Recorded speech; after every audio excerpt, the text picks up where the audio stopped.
Hi, I'm Bruce Nock.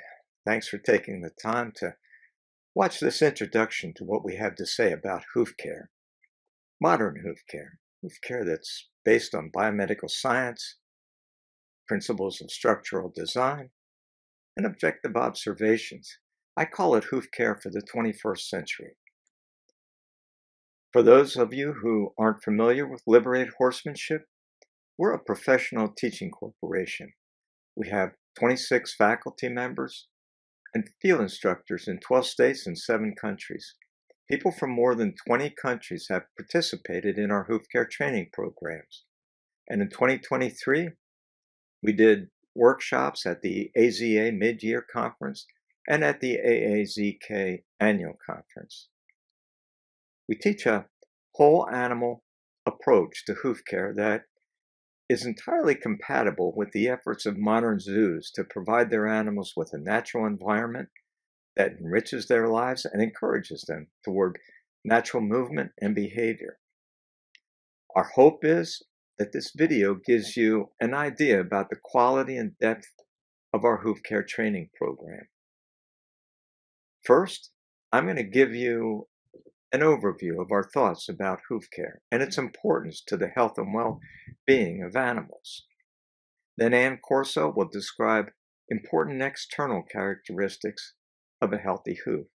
If you know what a healthy hoof should look like, you can detect early signs of abnormalities that can be corrected with minor interventions rather than extreme invasive procedures that often have adverse outcomes. Steve Hebrock will follow with a description of how an optimally functional hoof impacts the ground, which provides important diagnostic insights into the quality of a trim and the cause of certain hoof pathologies. Cindy Hall will be up next with a description of how the multifaceted approach we advocate greatly improved hooves at Naples Zoo, where she's the animal operations manager.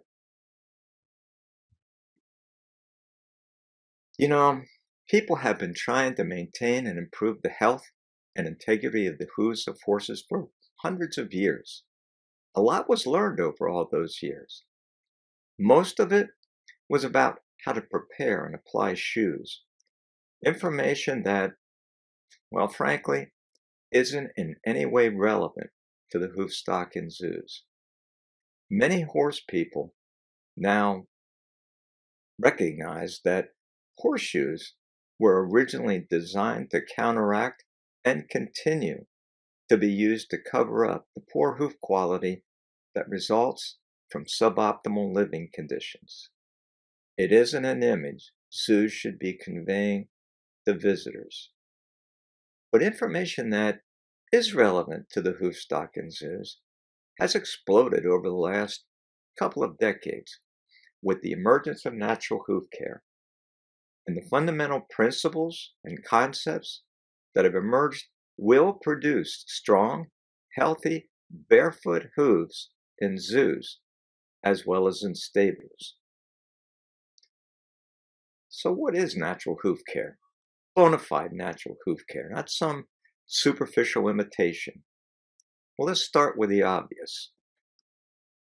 The most conspicuous element of natural hoof care is the so-called natural trim. The problem is there are a lot of myths and misconceptions about what a natural trim actually is and how to do it. There's been a lack of training by qualified instructors. There are misconceptions about fundamental concepts, and there's a lack of understanding about certain hoof features and how they function, even among scientists. The goal of an authentic natural trim is straightforward.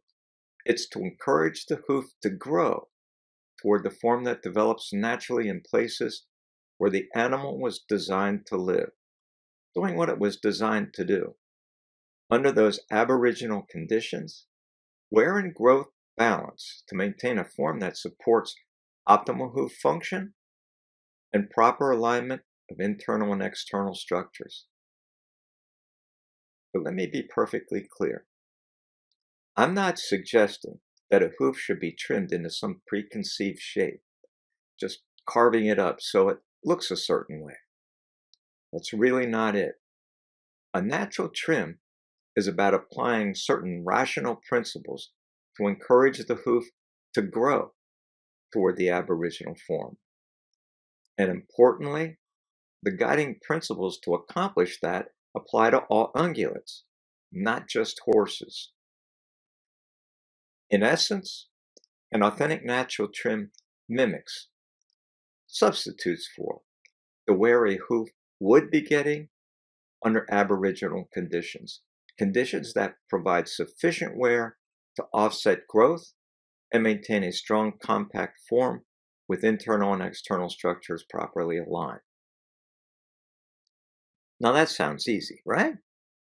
And conceptually, it is pretty simple, but it isn't as easy to do as you might think.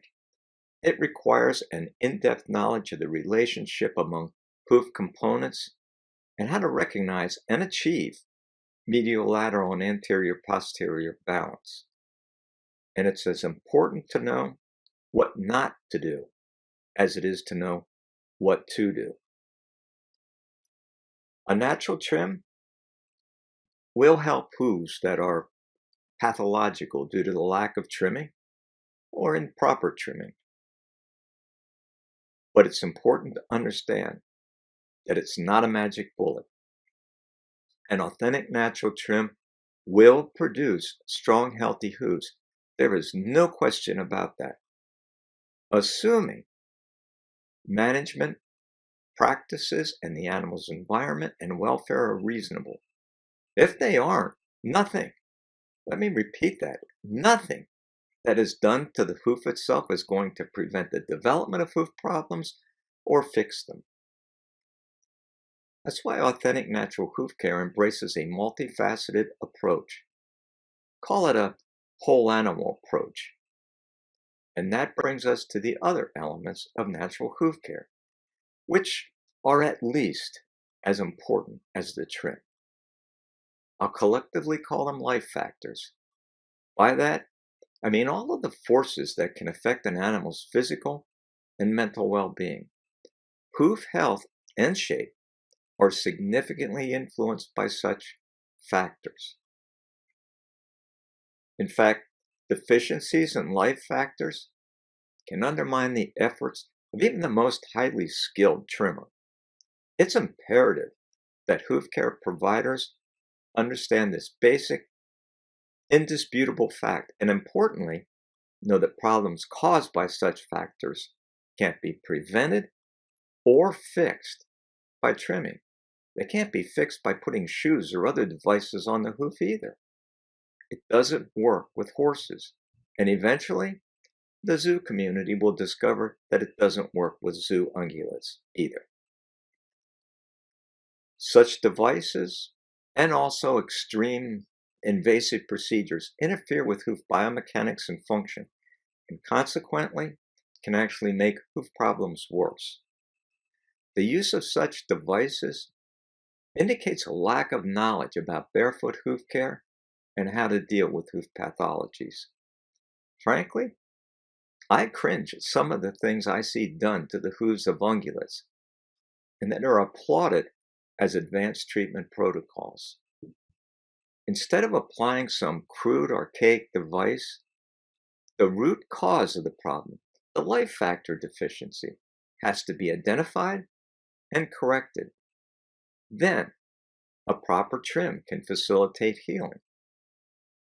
Over nearly 20 years of interacting with leading barefoot hoof care professionals and countless horse owners around the world, I haven't heard of one case where something more was required. Not one. But I have heard of a great many horses that have been saved from euthanasia by this simple approach.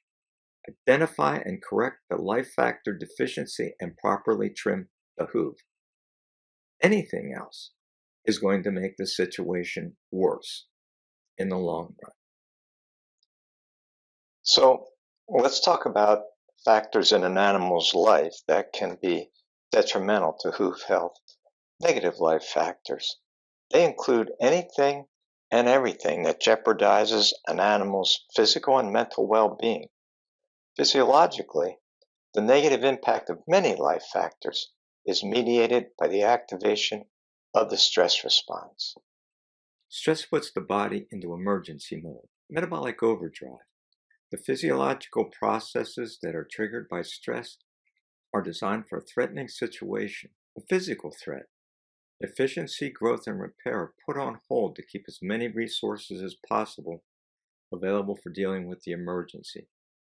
Activate the stress response too often or for too long, and an animal and its hooves are headed for trouble. At the most basic level, it's just inefficient.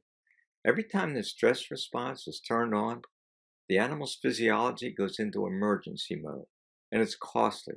The animal loses a chunk of potential energy that could be used for normal activities and for maintaining and repairing his body, including his feet. Let me give you an example of the damage stress can do. It's a problem that isn't uncommon in captive giraffes. P3, coffin bone fractures.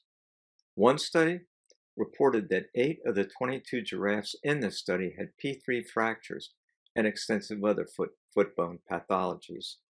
Similar issues have been reported in herds of horses. But that sort of bone pathology doesn't normally occur, or maybe it never occurs, as a result of hoof overgrowth or improper trimming practices, at least not in horses. The only factor I'm aware of that can cause, or let's say initiate, that sort of devastation is stress. Stress wreaks havoc with bones and increases the risk of fractures through many different mechanisms. Now, I'm not going to bore you with the biochemical details, but if you're interested, you can use this QR code to download a list of mechanisms I put together. The short story is stress decreases calcium availability to bones and disrupts the processes of bone formation and maintenance, biasing bone toward disintegration. Eventually, bones become porous and weak, stress-induced, or maybe it's more accurate to say, stress-aggravated osteoporosis. In humans, bones can become so brittle that just bending over coughing can cause a fracture. Supplementation with calcium or what have you won't neutralize the disintegration and weakening of bones as long as the animal remains in a stress-induced catabolic state. The United States has one of the highest calcium intakes in the world, but also one of the highest rates of osteoporosis. But that's not the end of it. If the pain caused by the bone pathology decreases movement and the weight put on the foot, then Wolff's Law jumps into the action too. Wolff's Law states that bones adapt to the demands placed on them. So when muscles are worked or weight is put on a bone, the bone remodels and becomes stronger. The opposite occurs with the lack of exercise and weight bearing. The bone atrophies. And that's what happens as a result of hoof pathologies, adding to the devastation stress causes. Now, obviously, I can't say for sure whether what I've described are actually the forces that make giraffe P3 bones susceptible to fractures. But it's not a bad bet. But bones aren't the only thing that's impacted by the stress associated with negative life factors.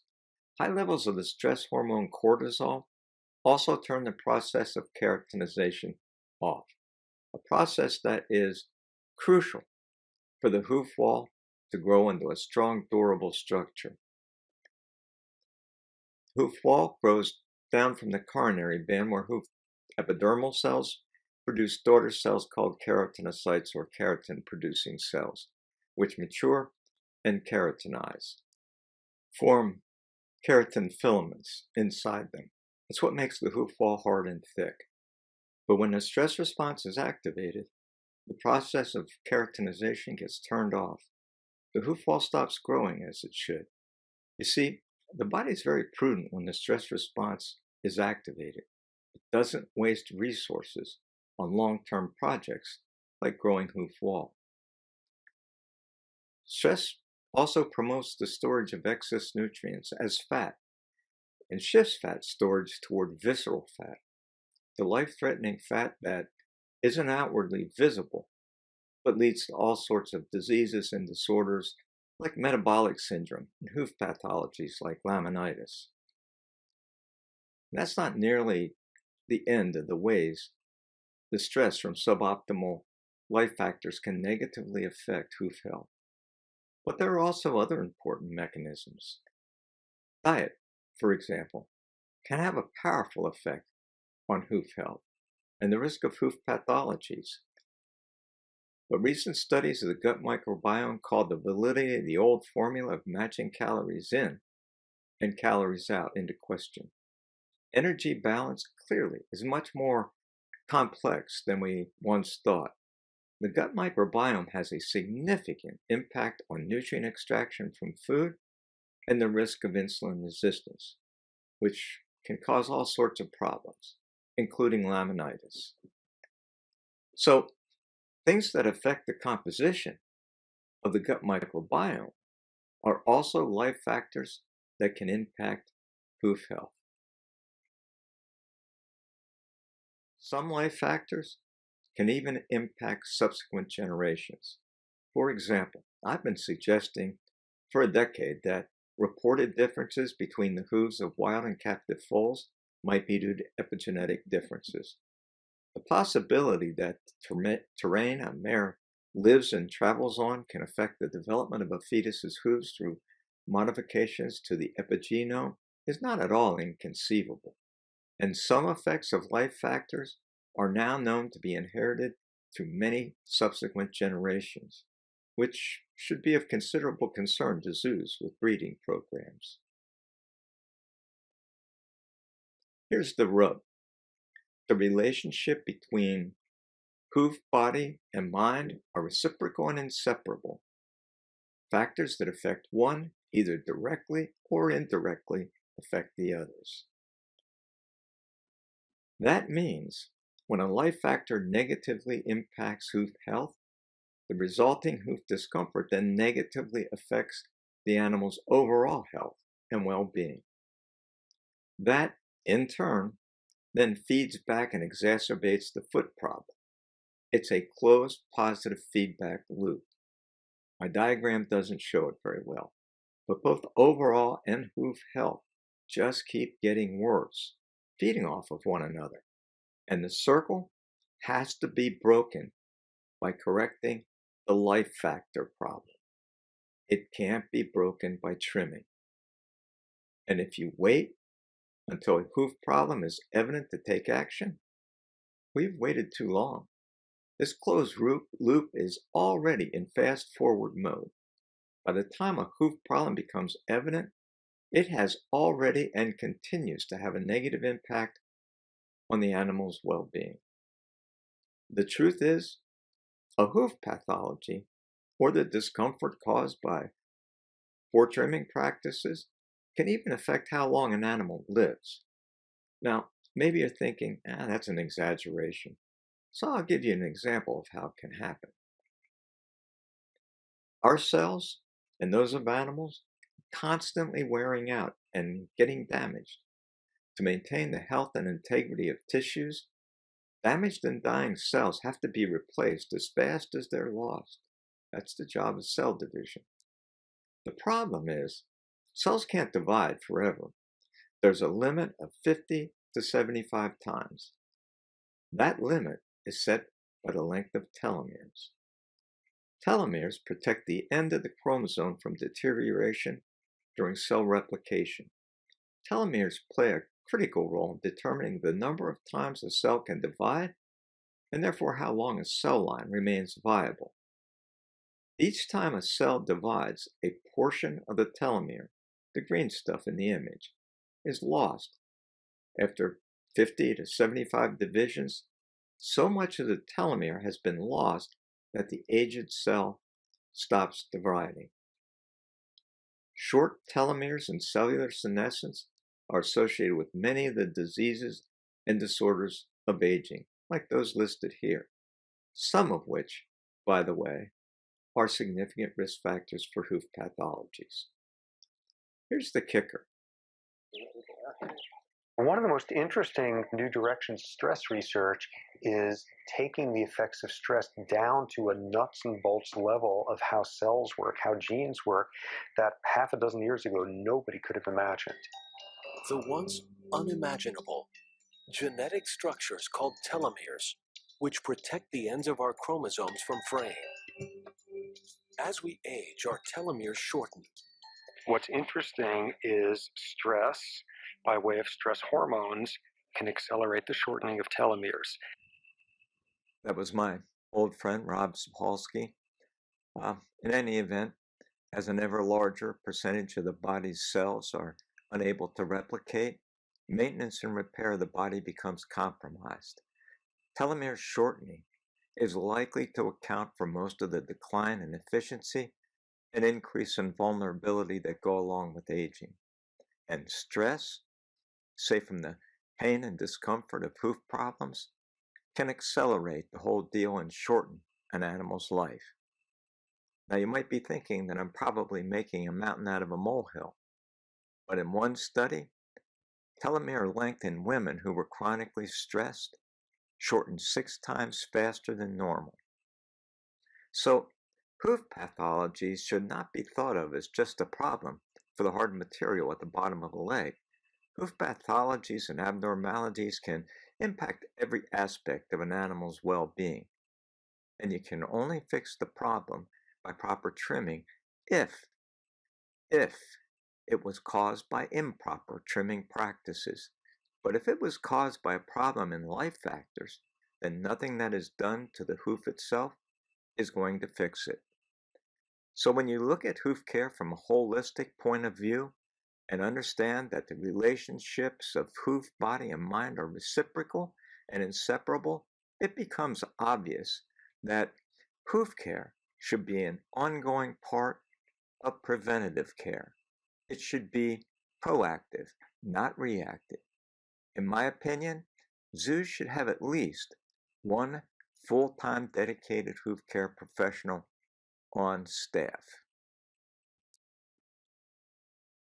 I also want to mention that life factors can have positive effects as well as negative effects. An enriched environment has many physical and mental benefits. It can even counteract the destructive effects of stress. So to me, the efforts of the zoo community to provide animals with an environment and lifestyle that's rich in social interactions and sensory diversity, and that provide opportunities for natural movement, are really admirable and undoubtedly have a positive effect on hoof health. The good news is training, done properly, is also a powerful way to enrich a captive animal's life, and it's an important part of proper hoof care. Animals should be trained for voluntary hoof care. It makes trimming far safer for the animal, and it provides cognitive stimulation, mental challenges that are otherwise absent from their lives. Training fills a bit of the void left by the lack of control that's inherent to life in captivity. That means hoof care provides another path to enriching an animal's life and improving its overall well-being. So I hope I've convinced you that there is a great deal more to proper hoof care than just hacking off some tissue to make a hoof look a certain way or applying some archaic artificial device. I promise you, that's a path with a cliff at the end. Acquiring the skill and knowledge to be a true hoof care professional for barefoot animals requires a rounded education under the guidance of experienced instructors. And it takes time to move through all the phases of skill and knowledge acquisition to arrive at a point where you truly can be called a professional, an expert, someone who is qualified to trim live animals and who can discuss an animal's hoof health with veterinarians, keepers, dietitians, and so on. It's something a hoof care professional should be able to do because they might be the first person to recognize that something is wrong in an animal's life. You see, the hoof is a very handy diagnostic tool. It provides a window into an animal's well-being, assuming you are sufficiently knowledgeable to look through that window, and that you are also sufficiently familiar with an animal's hooves to recognize deviations from what's normal for that animal. Another reason to have a dedicated hoof care provider on staff. The zoo community makes a stellar effort to provide their animals with the best possible care with a natural environment that enriches their lives and encourages them toward natural movement and behavior. A hoof care provider should be compatible with these efforts. They should understand what is and what is not natural for the hooves of ungulates.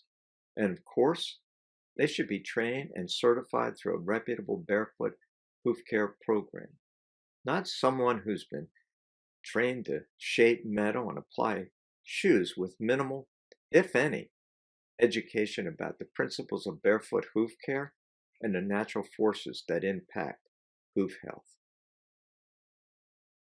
So now I'm going to hand this over to Anne, who's going to tell you what a healthy hoof looks like. Anne has been certified as a hoof care professional by 2 international organizations and was awarded the designation Master Hoof Care Professional in 2014. She's an internationally known and respected hoof care educator and has trained people from more than 20 different countries. Thanks, Bruce. And hi, everyone. I'm Ann Corso, and hooves are my life. 20 years ago, I was encouraged by a natural hoof care practitioner to learn how to trim my horse's hooves. At that point, I certainly didn't expect the scope of the journey that lay before me. Initially, I was focused on trimming, but I soon came to appreciate that there's a lot more to maintaining hoof health. The types of life factors that Bruce described. I also became aware of how much the hooves can tell us about the health of the animal.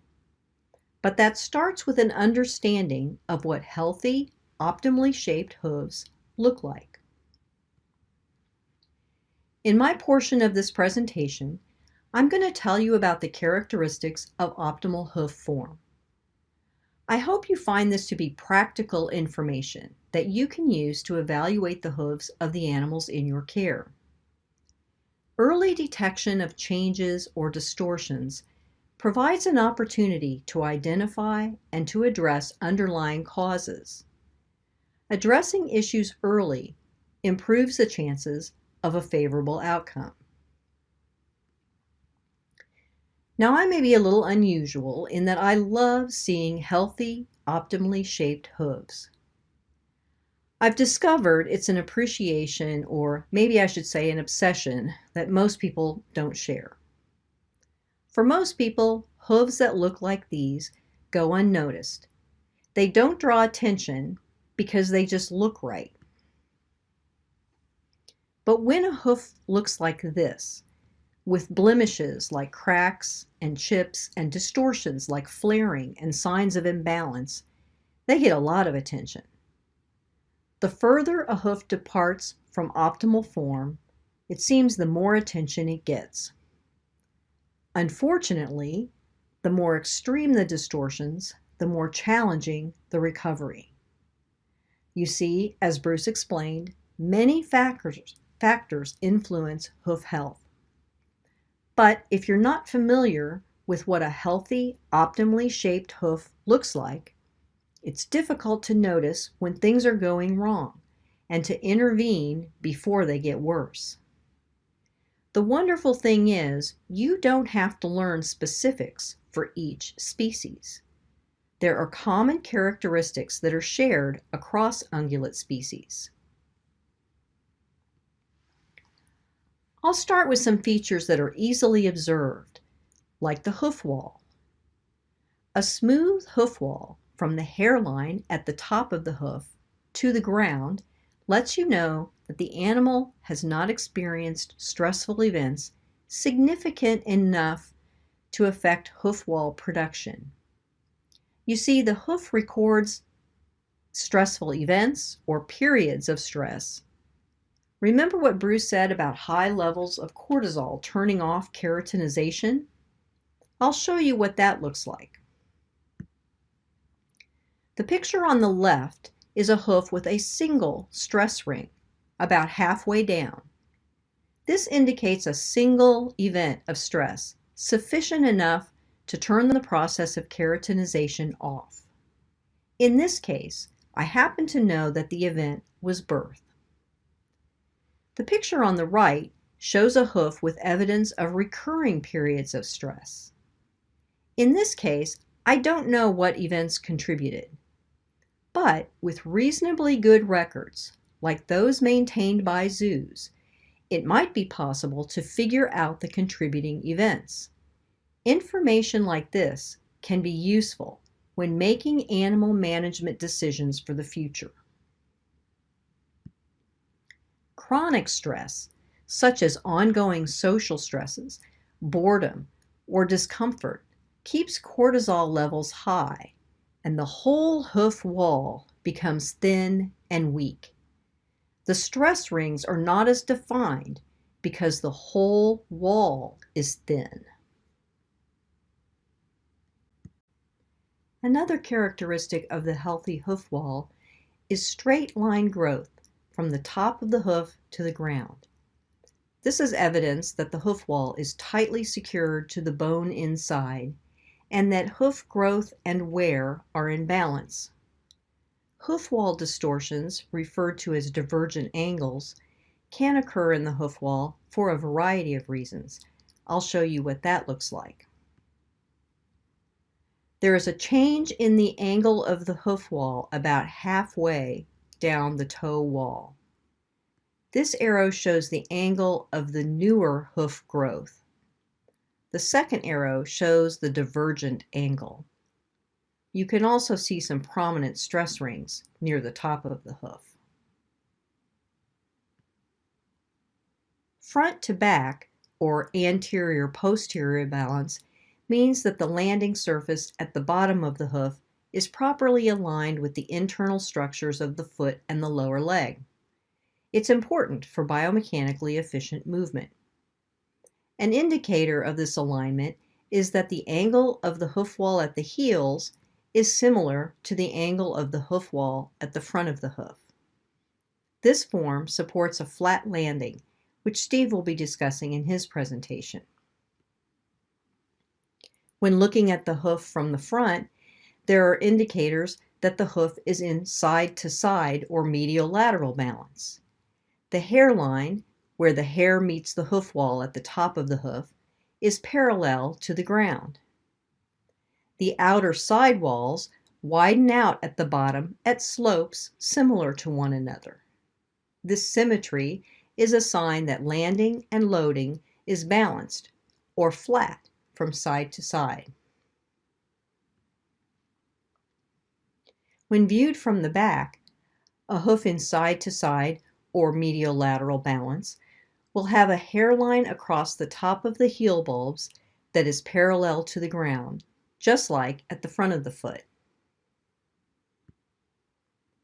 From the side, the hairline slopes downward in a straight line from the toe wall towards the back of the foot, not curved or parallel to the ground. The slope is important because it allows movement in the back of the foot during loading. The shorter hoof wall at the back provides support without interfering with the movement necessary for proper function. The straight hairline is evidence of a subtle front-to-back anterior-posterior arch at the bottom of the hoof wall. This may be visible in the side of the hoof, an area called the quarters, but it's very subtle. In the absence of an anterior-posterior arch, the hairline gets pushed upwards in a curved shape instead of straight. The bottom edges of these trimmed hoof walls are smooth and rounded. This mimics what is seen in nature. This rounding protects the outer edge of the hoof wall from chipping and peeling because the animal is landing on the tougher, more elastic area of the wall. You see, the hoof wall is made up of a gradient of material that varies in stiffness and elastic properties. Horn tubules, visible as little white circles in the picture, are more densely concentrated towards the outside of the hoof wall. Toward the inside of the hoof wall, the horn tubules are spread apart, and there is more elastic material called intertubular horn. When the rolled edge is present at the bottom of the hoof wall, the more rigid outer wall is protected from fracture because the more elastic inner hoof wall absorbs the brunt of forces when the hoof hits the ground. The features of the hoof that we can see from the top are only part of the story. The characteristics of the optimal hoof form include the bottom of the hoof as well. These structures and their relationship one to another are vitally important for protecting the internal structures of the foot. The bottom edge of the hoof wall is the primary landing surface. The bars are also hoof wall material, but they are not a weight-bearing structure. They are shorter than the hoof wall. The bend created by the bars gives the hoof strength. I refer to the structures on the medial side of the claws of two-toed ungulates as bars because they serve the same purpose, but at the toe. The sole provides a protective covering over most of the bottom of the hoof. The frog in single-toed ungulates, along with the heel bulbs, cover the soft digital cushion in the back of the foot. The soft tissue of the interdigital space between the claws, along with the heel bulbs, do the same for two-toed ungulates. A closer look shows the structure called the white line, which connects the hoof wall with the sole. It forms a tight seal that keeps debris out, and it plays an important role in supporting concavity in the bottom of the hoof. You see, when all parts of the hoof are in proper placement relative to one another, they blend together to form a dome in the bottom of the foot, with the hoof wall forming the peripheral support at the outer edge. It's not just horses' hooves that have this dome. This picture is from a 2019 study of free-ranging giraffe in Uganda. A painted board was pressed against the bottom of the recumbent giraffe's hooves to determine which structures made first ground contact. The green paint shows that ground contact is initially made around the perimeter. The interior part of the hoof, the sole and bars of both claws, blend to form a domed shape. The absence of paint in the quarters indicates the presence of an anterior-posterior arch, just like I previously showed in the horse's hoof. The bottom of each toe of this rhino's foot also has this domed shape. Why is the domed shape so important? This shape distributes weight, pressure, and force evenly over the entire form. This reduces the load on any single point. It's perfect for weight bearing. It protects the bottom of the coffin bone and the soft tissues beneath it.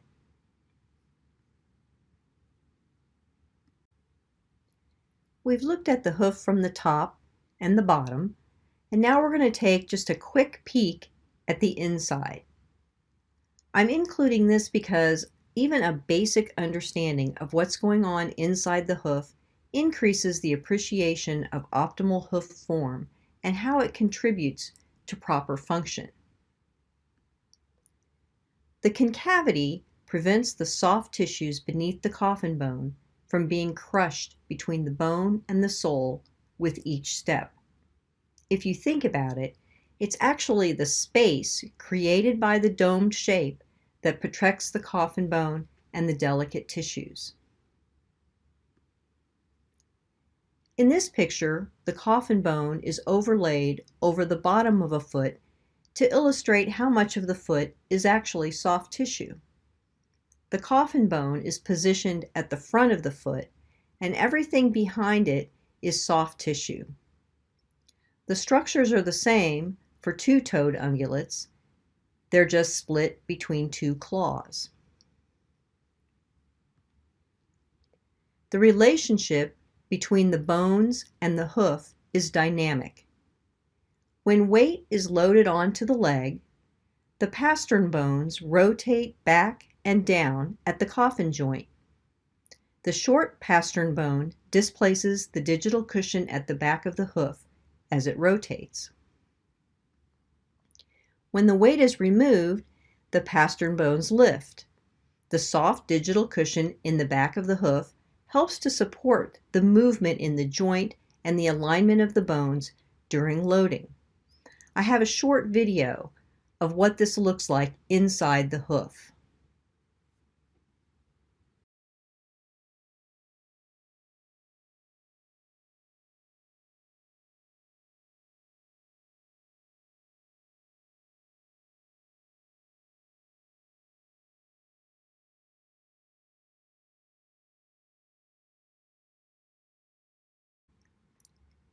In addition to the digital cushion, pliable structures at the back of the foot, called lateral cartilages, need to flex when the animal loads its weight onto the foot. This flexibility is important for movement in the coffin joint and for circulation. Healthy lateral cartilages are displaced outward during loading. This action presses against major veins and arteries of the foot, closing them off. This action squeezes arterial blood deep into the tissues of the foot, while also sending venous blood back up the leg toward the heart.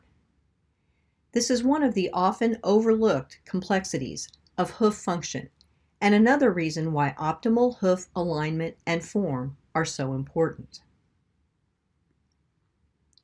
Now, with the addition of the photo, you can see how these structures fit into the hoof. The shorter hoof wall at the back of the heel allows for movement of the soft tissues. The slope of the hairline I described earlier is an indicator that the lateral cartilages can move when the pastern bones rotate during each step. Why is optimal form important? Well, the information I've presented is just an overview of some of the functions optimal hoof form support.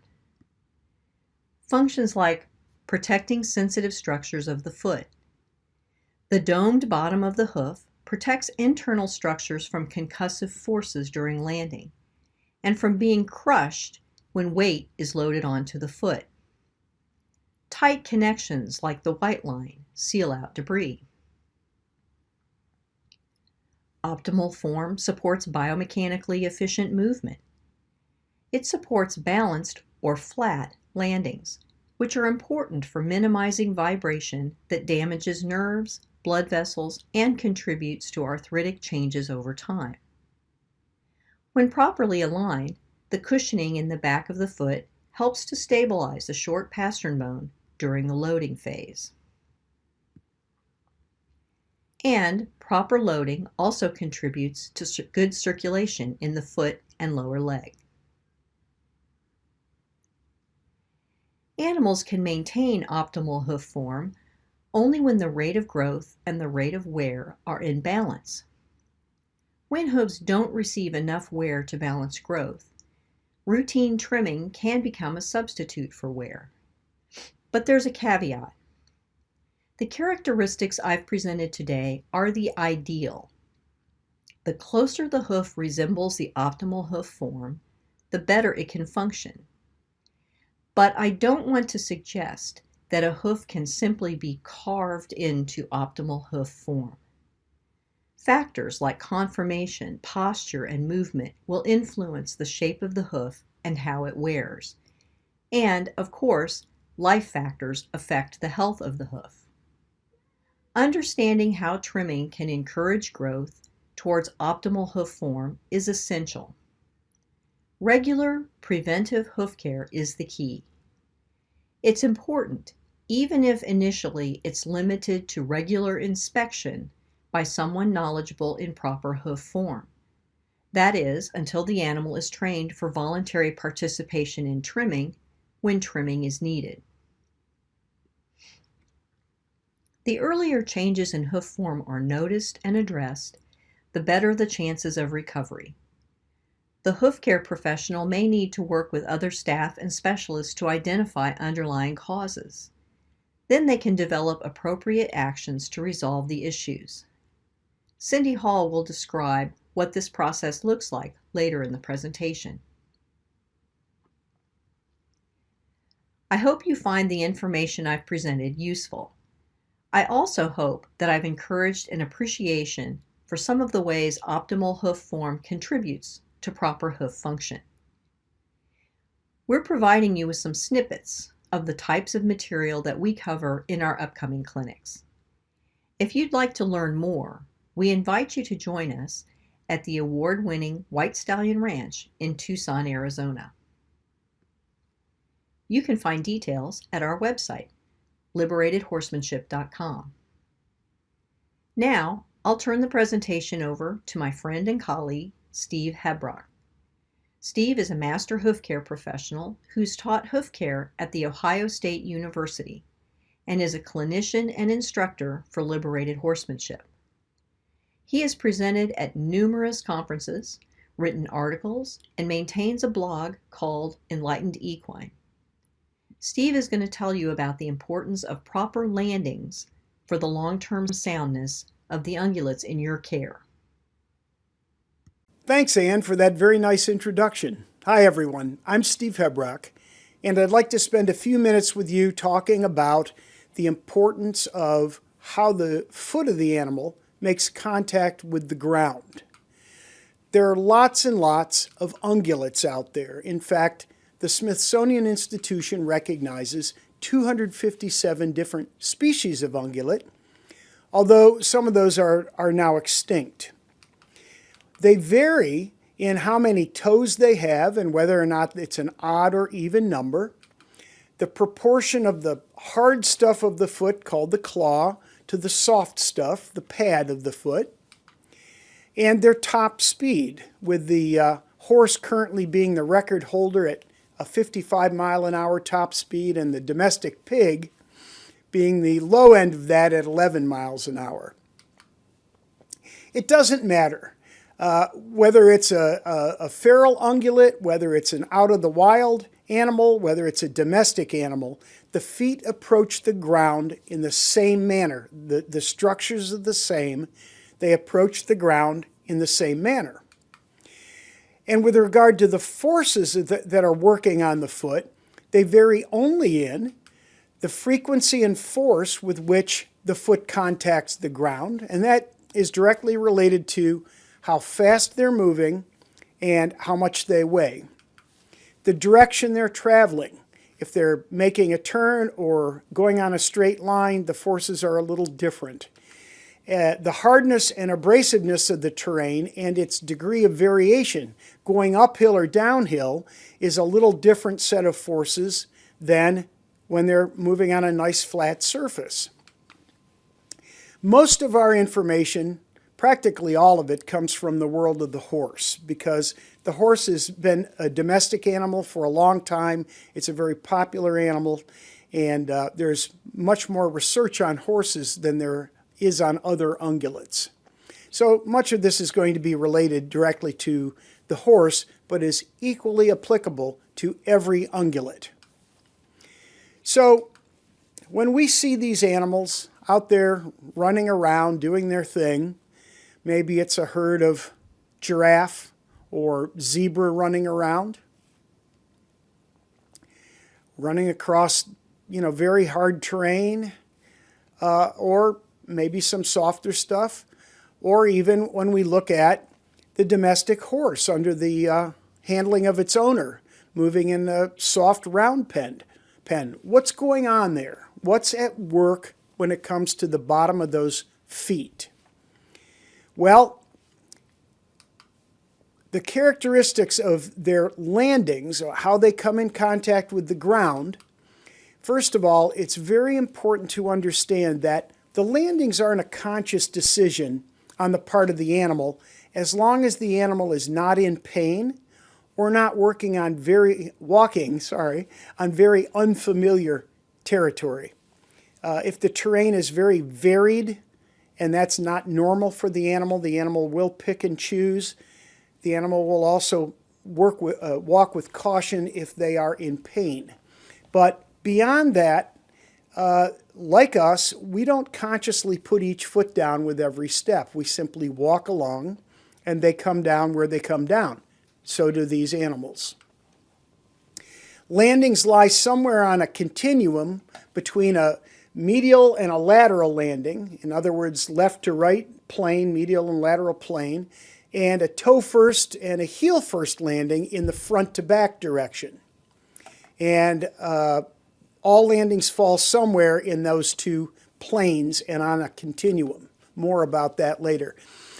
The landings are a function only of their relative toe to heel length, their overall weight of the foot, and the weight distribution of the foot.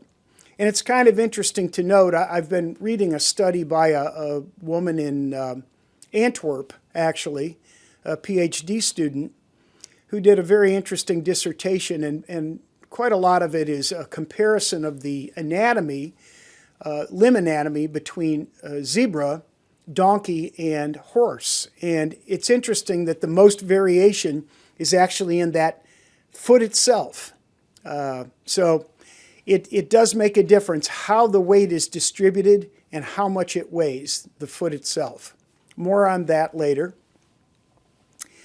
This is a very important point that you often cannot really see what's going on under typical viewing conditions. You really need kind of optimal conditions to see what's happening when the foot makes contact with the ground. So I need to clarify the landing types here in the front to back direction. So let's take a look here. This is what we call a flat landing. The foot makes contact with the ground and there's no rotation of the foot as it comes under load once it makes ground contact. It remains static. That's as opposed to a toe-first landing, where the animal makes toe-first contact and then the foot rotates backward as it comes under load.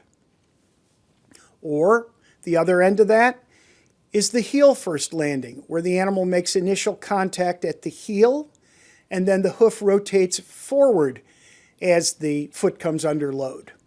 So there's the spectrum from front to back, and it may seem odd that I even bothered to say that, but there's some confusion in the horse world about those different types of landings, and I wanted to make sure to clarify that for you.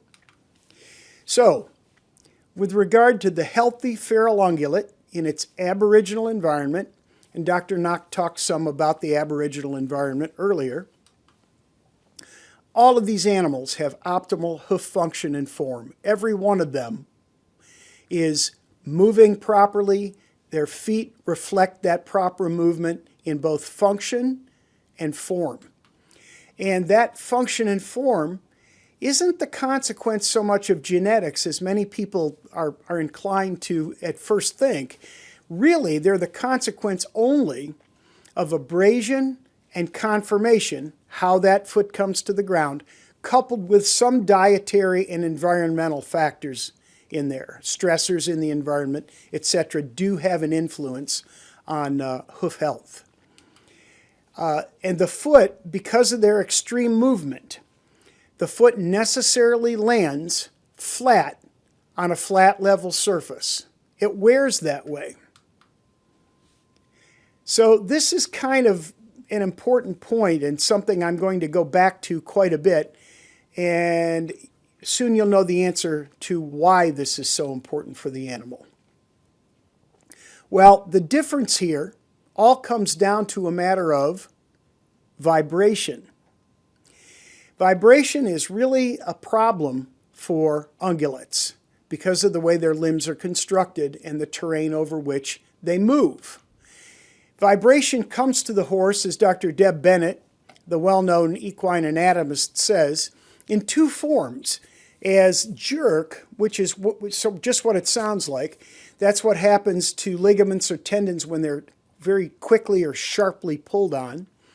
And as concussion, which is almost always problematic when it's unilateral on one side or the other of the foot.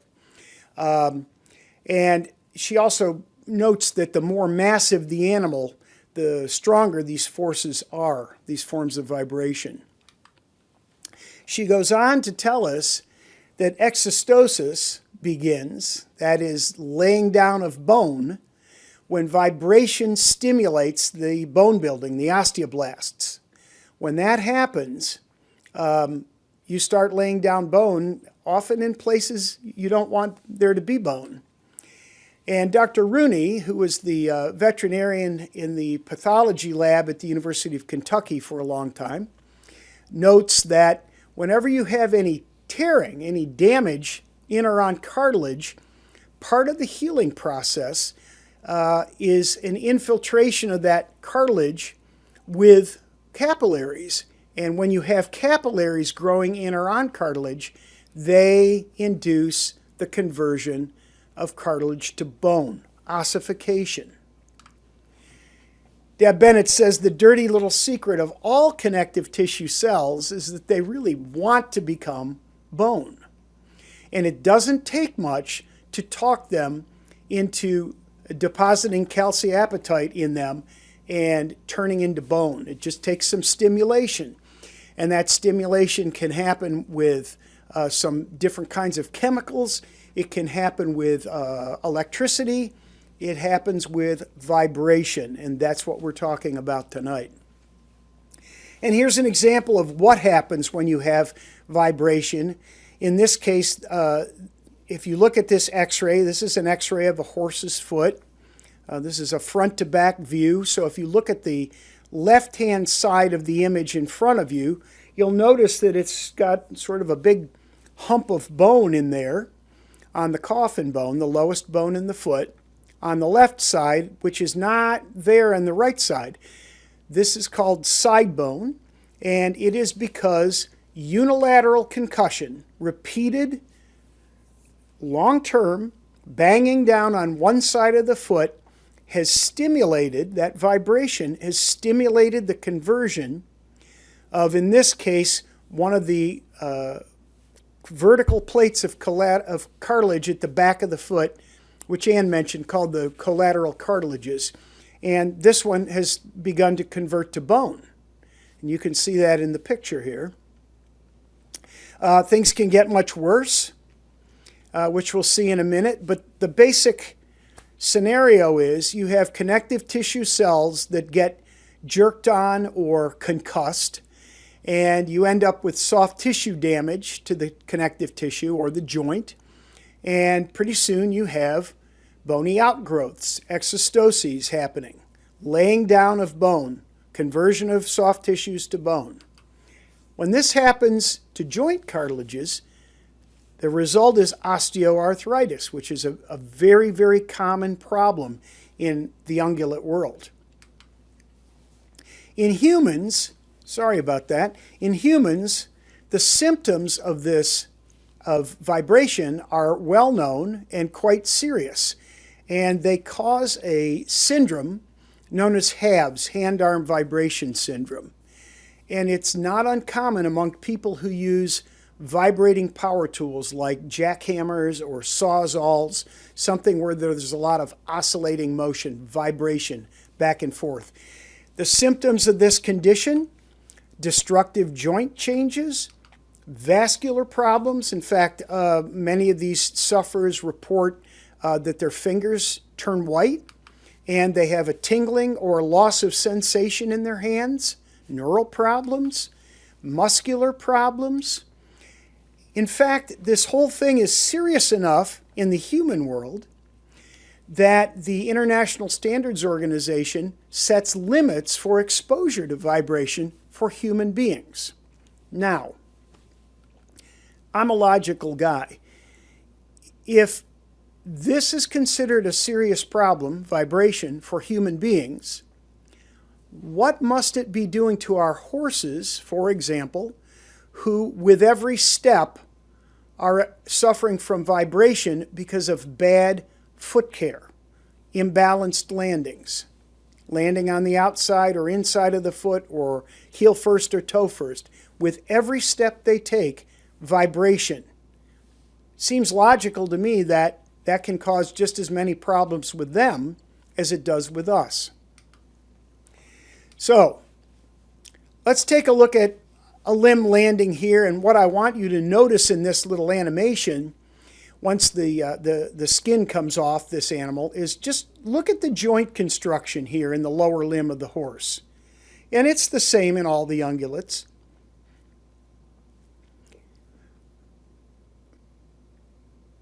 And we've now pulled everything off there but the connective tissue and the bones, and that's it.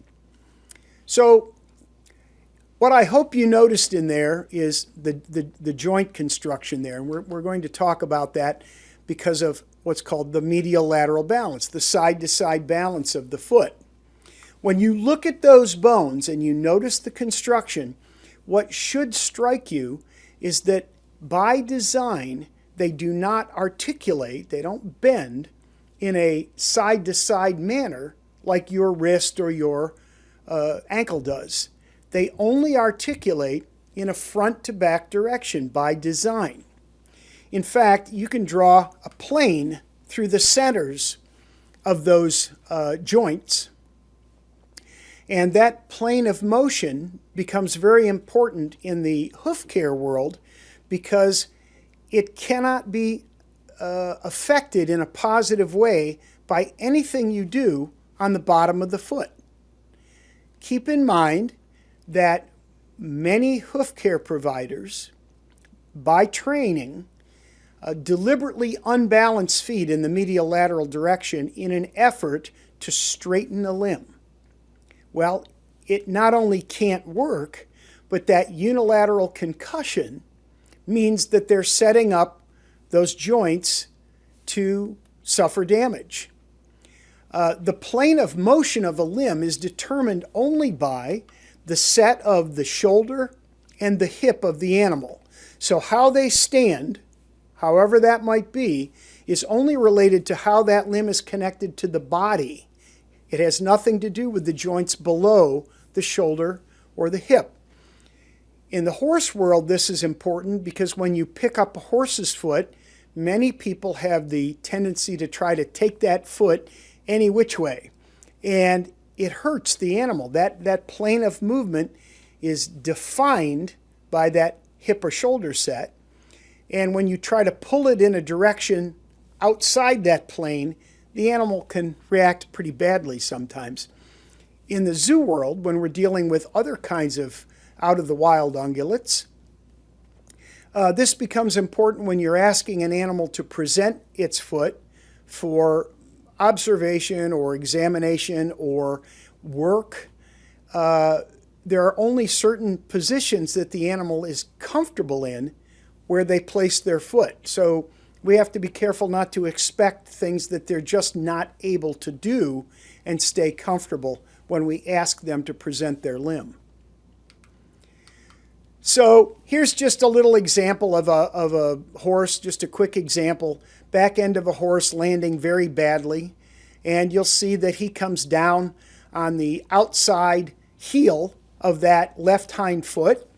Yes, a little two-step here. And he sounds terrible. When you listen to this horse move down the aisle, he sounds like a junkyard moving. He's going to have problems, joint problems later on in his life. There's no doubt about that. And it's simply bad work. In fact, one thing that can happen, one consequence of this imbalance in the medial lateral direction, is a condition known as sheared heels. And you'll notice in the photo, as you look at the photo, that the right side of the photo, the distance from the ground up to the hairline, is considerably longer than the same measurement on the left side of the foot, resulting in a condition called sheared heels. And you can imagine that all the soft tissues of that foot are literally twisted in there.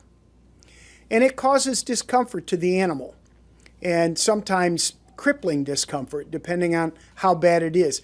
This is not the animal's fault. This animal, because of the bad footwork, has no choice. He can't possibly wear the foot to help that problem because he's wearing a shoe. But somebody did this to the animal. He didn't by choice end up this way. It's very important to note that this is problematic. And long term, this ends up with, again, here's a coffin bone where we see ossification of those lateral cartilages, those wings on the back of the coffin bone. And it can get really bad where you've got, after chronic bad landings, you have, in this case, this is the pastern bones and the coffin bone of a horse. And this is what's known as high articular ring bone. Ring bone because there's been a deposition of calcium all the way around the pastern joint there. And eventually this would have fused that joint, and the horse would be comfortable at that point. But until it gets to that point with that cartilage grinding in there, horses are quite sore when they have this sort of ring bone going on. All caused by imbalance, vibration, stimulating the soft tissues, and the conversion to bone. My real area of interest is in the front to back direction of imbalance, anterior, posterior, or posterior balance. Why do we care? Where does the vibration come in this case? Because, as I said, the leg is designed to articulate in this direction. So where is there vibration and where is there a problem? Well, Anne went over some of the anatomy of the lower limb with you here. And when you look here at the coffin bone and the navicular bone right behind the coffin bone with the deep flexor tendon running over it, this is the area of concern right here, where the deep flexor tendon crosses over the navicular bone. And I can show you a little different view here and make those tissues transparent, or the tendon, let's say, transparent, so you can see things a little more clearly. And this is the area of concern right here. That navicular bone is a funny little bone. It doesn't bear weight, really. It does extend the joint surface of the coffin joint a bit, but its main function as a sesamoid bone is to redirect the motion of the deep flexor tendon. It acts as a pulley so that regardless of the position of the pastern bones above the coffin bone, the direction of pull, the angle of pull, excuse me, on the coffin bone is always coming from the same direction. That's the function of a sesamoid bone, to redirect the motion of a tendon. So Dr. Rooney also talks about vibration coming to the horse, and I want to talk about this paragraph for a moment because he mentions two things that are really important in it. First of all, that first sentence, he's describing a proper landing, and he says the coffin joint begins, rotation of the coffin joint begins from zero acceleration. In other words, a flat landing. At the instant of ground contact, there is no motion of the coffin joint, and then as the foot comes under load, the rotation of the joint occurs. Now he says that if the ground is hard, there will be some oscillation, some bouncing, some vibration happening. Think dropping a quarter on a concrete floor. It vibrates, it rings. Same thing here. The ground isn't able to absorb the energy of impact, and the bone, the foot, actually vibrates a little bit on the ground. he's saying that that is a problem. And he also says that a too high or too low heel can cause bouncing at impact. His words, normal high and low heel, the latter two lead to oscillation. Yes, vibration, bouncing. Well, what's the deal with that? Let's take a look at some horses walking now. And I want to point out a couple things right now. I mentioned that it's important that you can't see good landings or landings under less than ideal conditions. And the ideal conditions are not willy-nilly with a camera. The ideal conditions for observing landings are you have a flat, unyielding surface that's free of debris, that the camera is placed to allow the animal to pass the camera, so you're viewing the feet from the side, and that the camera is at ground level. The last condition is we slow things down because you cannot see things adequately at normal speed. So I'm going to play this for you. Here is a horse walking by at normal speed. Notice you don't really see much happening, and then watch what happens as we slow it down. So there he goes. Not really much to say there, but look what's happening when I slow him down. He is landing decidedly heel first on all 4 feet. So he is experiencing vibration in those joints with every step he takes. But there are more. This horse, pretty bad, pretty pronounced heel first landing in the front end. Notice the back end of this horse lands pretty well. There's not a problem there. How about this big guy? Look at the vibration of the pasterns, the fetlock. The feathers really accentuate the vibration. Not good landings there in the front end. Back end is not as bad, but not ideal. And it goes on. We have this guy. You see the fetlock vibrate up and down? Even the back end is not good. I slow videos down to a 5th speed, 20% speed.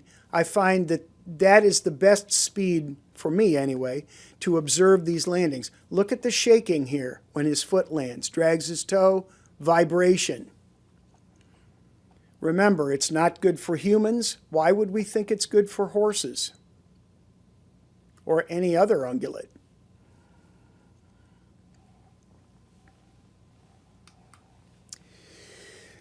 Dr. Rooney says, you know, if I haven't said this enough, meaning in his book, Biomechanics of Lameness in Horses, when you have these sudden changes of acceleration, in other words, the landing front to back is not good, you've got vibration, which means friction, turbulence, cavitation, heating.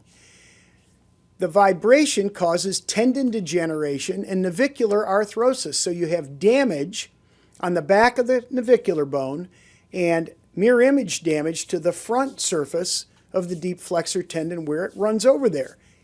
Heating. Bad landings cause the deep flexor tendon to move rapidly over the navicular bone. That rapid movement causes heating. Long term, that heating causes damage to the tendon and the bone. And we have what's called in the horse world navicular disease as the result of that. Navicular disease is the consequence of chronic heel first or toe first landings. Another factor in bad landings is simply not frequent enough trimming. The feet of ungulates, because they're not truly vertical, they're slightly or severely at an angle with respect to the ground. They grow not only downward but forward as they grow. So that you think of the footprint of the horse as actually moving out from under where it needs to be to support the animal. Meanwhile, that increased length is adding strain to all the suspensory stuff back at the back of the foot, back around the fetlock. So it's important to keep animals trimmed properly on a nice schedule. You'll notice with this horse, this little Mustang, I trimmed half of his foot and left the other half as it was. And you can see with my arrows here just how far back the hoof print of this horse moved with the trimming. So that is minimizing the strain on the horse and giving him a proper landing by keeping up with the trimming. I made this little video a couple of years ago for the American Veterinary Chiropractic Association conference where I was speaking. It's not a very good video, and I am in the process of doing a better job. But for now, 2 sticks, equal sticks, side by side, suspended. The only difference between them is one has a little tiny red push pin stuck in the bottom of that. Watch what happens when I swing these. You'll notice that very quickly, just that little bit of added length and weight throws off the swing of the stick. It slows things down and changes the flight arc. Same thing happens when we have a foot that has not been trimmed frequently enough and or we stick a shoe on the bottom of the foot. It throws things off. So we really want to keep after trimming our animals, keeping things nice and as short as possible. After all, in the wild, they're wearing on a constant basis.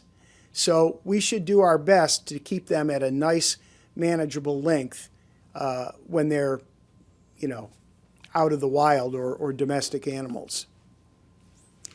So this is just a personal area of interest. I'm now able to put sensors on all 4 feet and in real time capture landing information. This is just a personal project I've been working on since the late 90s. And I'm really happy with where that's headed. More to come on that in the future. But let me show you what landings should look like. Check out these 2 horses. You'll notice that the foot makes nice, even contact with the ground. There is no motion forward or backward of the foot once it makes that contact and as it comes under load. The foot simply kisses the ground and it's done. Same thing with this horse, although not with the owner, who's a biped. And I'm sure those boots don't help the walking any. But her horse, on the other hand, lands very well. Just sets those feet on the ground, no motion of the foot after initial contact. That's what ungulates should do when they land.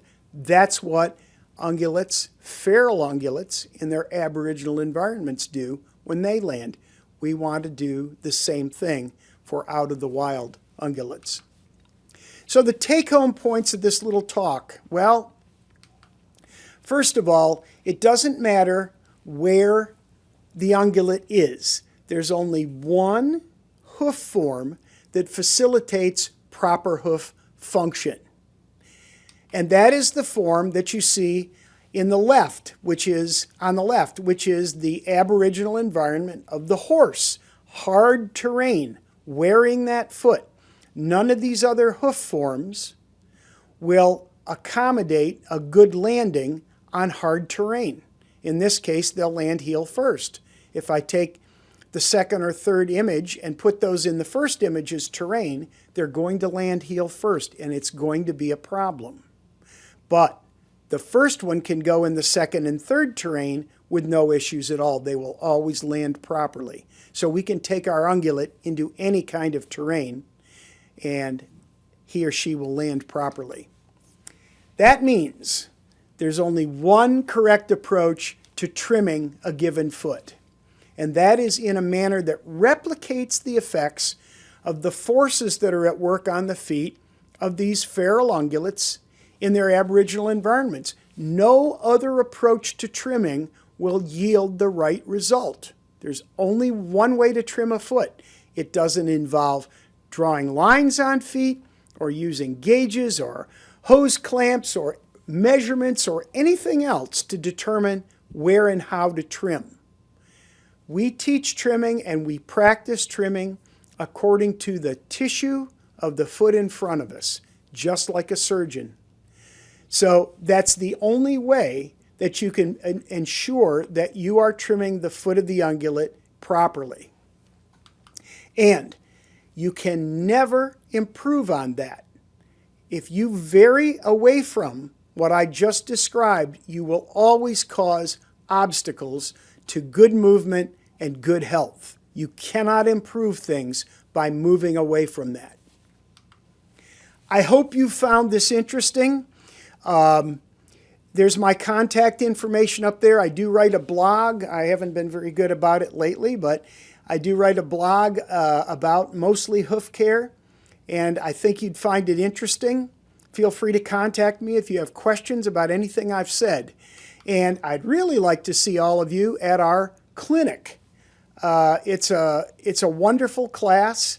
It really, it's 5 days of great trimming and talking with other people and classroom instruction on the other factors that influence hoof health and hoof form. And I think that's about all I have to say. Next up is Cindy Hall. Cindy is currently the Animal Operations Manager at the Naples, Florida Zoo. And Cindy's been a great help to us in being able to bring this message to the zoo community. She knows that community. We're only learning about that. But Cindy's going to talk to you now about her experience implementing these things. So take it away, Cindy. Thanks for listening. Bye-bye.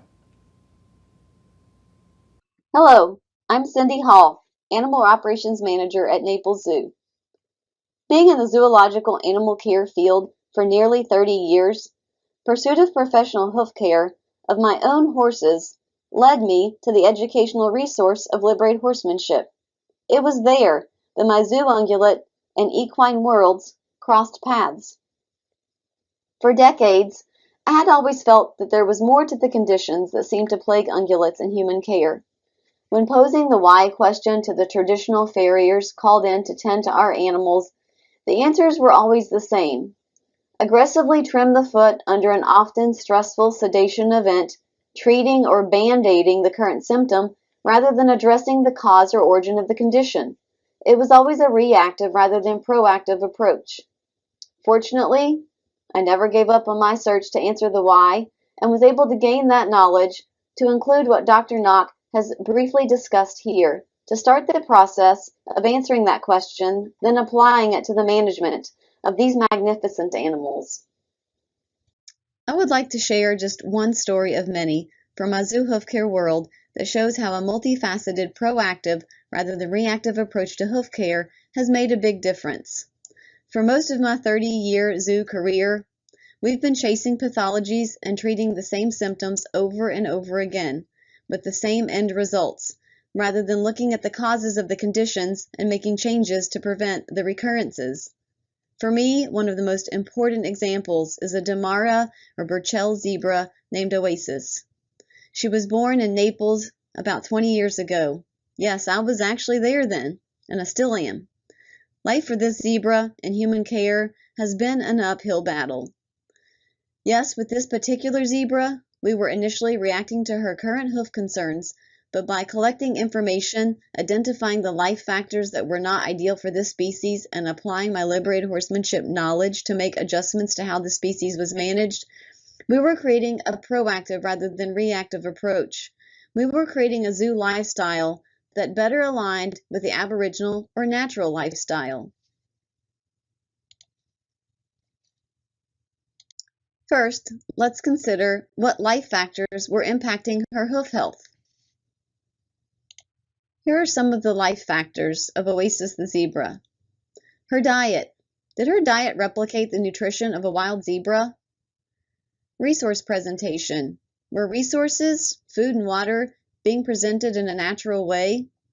The substrate of her habitat. Was the ground cover similar to the habitat of a wild zebra? And the habitat design or the layout. Does the habitat allow for natural movement patterns of this species? And then natural hoof growth and wear. How was that being accomplished? Considering which of these factors were ideal or not ideal for this species based on Aboriginal lifestyle and habitat, there was honestly a recipe for hoof health disaster. This was the result. There's nothing natural about these feet as compared to wild zebra hooves. You can see hoof wall separation, thin, brittle hoof walls, compacted sole, overgrown toes, underrun heels, and she had frequent periods of mild to moderate lameness. Considering her diet, historically, the diet was sweet feed and alfalfa hay. Zebra are primitive equid. They have very efficient digestive systems and can live well off of old-growth forage. Part of the reason other ungulates will travel with zebra is because they'll eat the old-growth plants, revealing the newer, higher nutritional value forage that other species need. So molasses, corn, cereal grains, it's just too much sugar and starch for this species. Then a legume hay versus a grass hay, again, was too much and not natural nutrition for this species. This diet was a life factor that was not favorable for hoof or body health.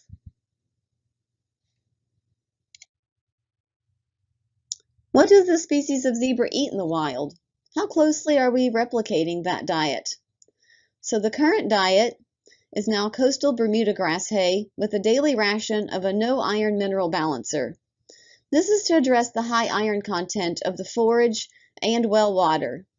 The grass hay better suited the nutritional needs of a primitive equid, but we did have the high iron content common to Florida-grown forages to consider.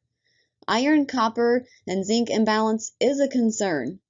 We have a nutritional analysis test on each shipment of hay.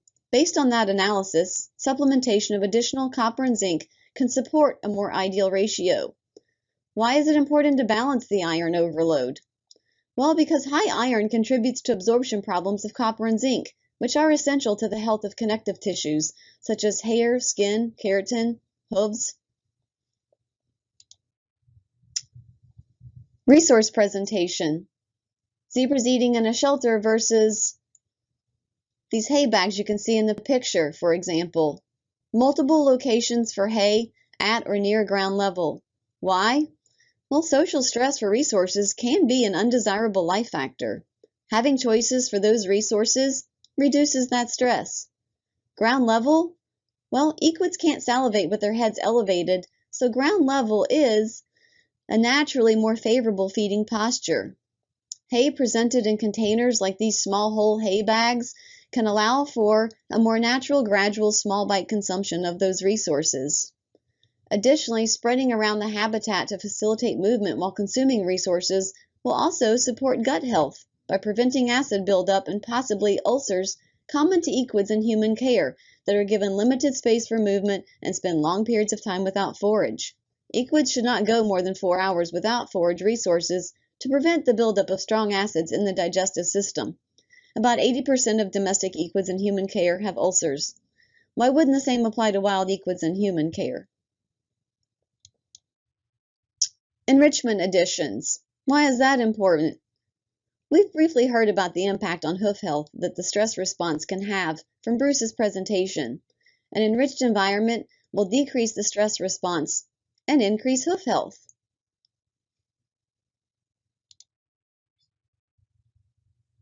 The habitat layout was addressed. Habitat grading from steep inclines with large, sharp shell rock to flat terraces with smaller, rounded gravel and additional soft dirt areas for resting. Why? Well, that was a question I had to answer to convince my director that this expensive renovation was necessary. Recalling the information that Bruce spoke of regarding the physiological changes to the hoof when an animal experiences unfavorable life factors. This would further support the healing process by providing additional physical comfort. And then, when they are ready, convince your director to allow you to cut holes in the perimeter fence of the habitat that happens to also be the front of the habitat where guests will be standing most often.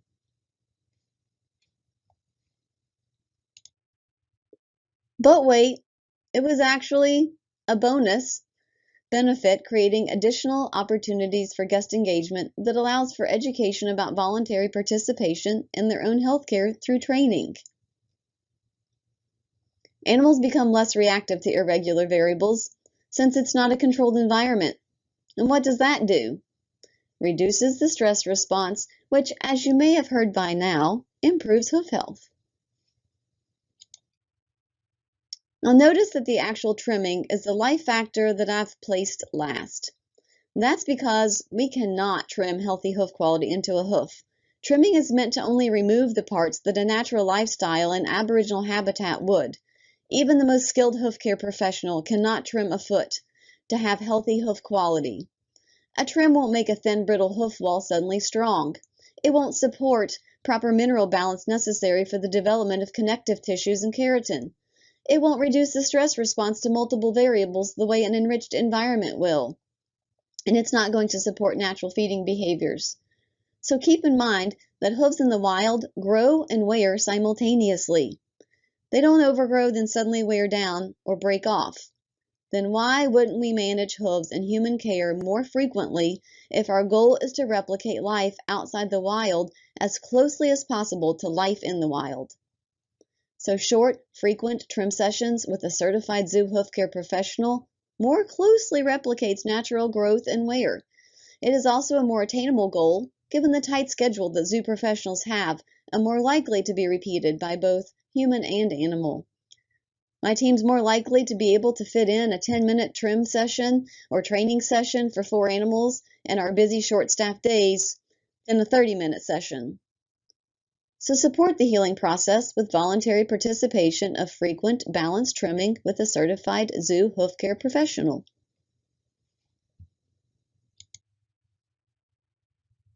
And now to show you the impact of those efforts. This is an image of the front left foot of Oasis the zebra, the first one being in October of 2022, and the second one July of 2023. So that's a 9-month interval in between the images. Look at the comparisons of the hoof wall to the coffin bone angles. Notice how much the coffin bone is pulled away from the hoof wall on the first one versus the second one. Now keep in mind the healing process takes time. The problems didn't occur overnight. This was the result of years of undesirable life factors. So 9 months isn't actually that much time at all. A new hoof takes 10 to 12 months to grow out.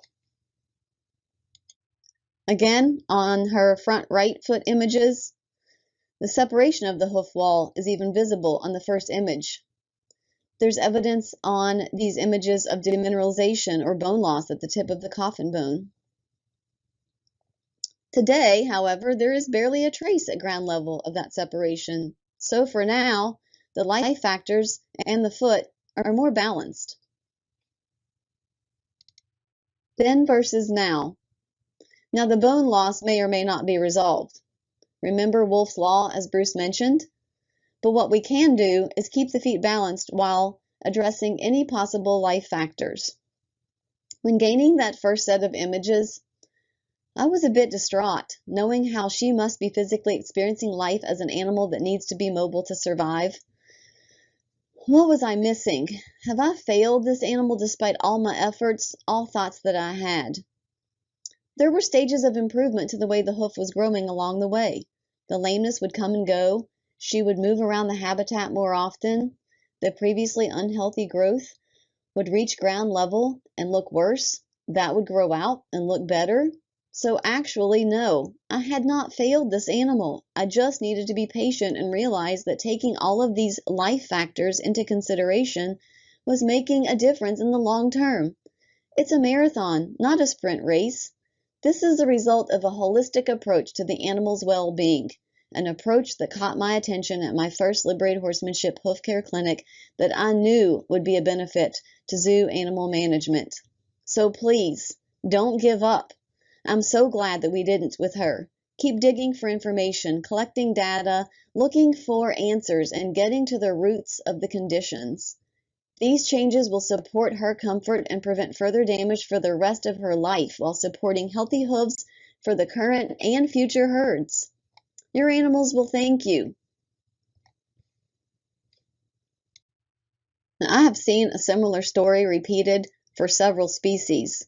The same life factors that impacted Oasis the zebra's reciprocal hoof, mind, and body health carries across all ungulate species. Addressing the causes and supporting the feet as they grew healthy hoof with educated, experienced trimming was the holistic approach that led to the after images you can see here.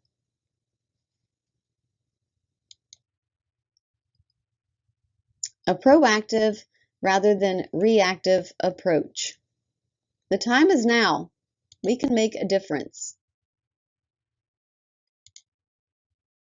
I hope that we will all begin to consider the variables that impact the reciprocal relationship of our zoo ungulates' hoof, mind, and body health, and prioritize the addition of a certified zoo hoof care professional at every zoo through resources like this.